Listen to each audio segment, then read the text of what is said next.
Mark chapter 3, verse 1. Jesus heals on the Sabbath. He entered again into a synagogue, and a man was there whose hand was withered.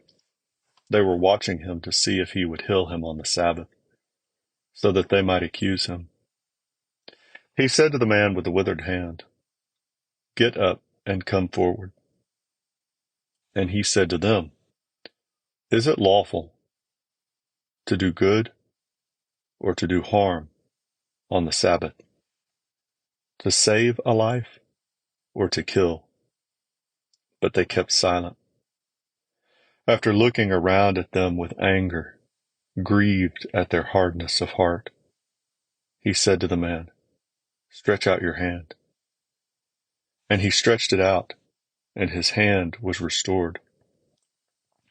The Pharisees went out and immediately began conspiring with the Herodians against him, as to how they might destroy him.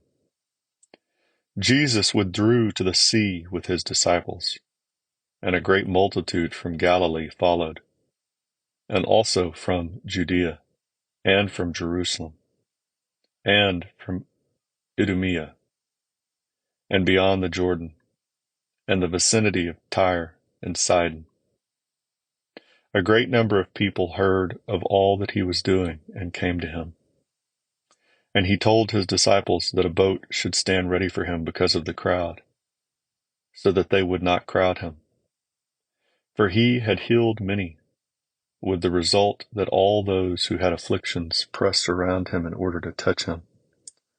Whenever the unclean spirits saw him, they would fall down before him and shout, "You are the Son of God." And he earnestly warned them not to tell who he was. The 12 are chosen. And he went up on the mountain and summoned those whom he himself wanted, and they came to him. And he appointed 12, so that they would be with him, and that he could send them out to preach, and to have authority to cast out the demons. And he appointed the 12, Simon, to whom he gave the name Peter, and James, the son of Zebedee, and John, the brother of James. To them he gave the name Boanerges, which means sons of thunder, and Andrew, and Philip, and Bartholomew, and Matthew, and Thomas, and James, the son of Alphaeus, and Thaddeus, and Simon the Zealot, and Judas Iscariot, who betrayed him.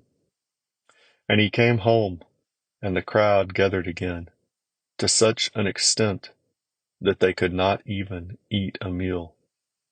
When his own people heard of this, they went out to take custody of him, for they were saying, "He has lost his senses." The scribes who came down from Jerusalem were saying, "He is possessed by Beelzebul, and he casts out the demons by the ruler of the demons." And he called them to himself and began speaking in parables.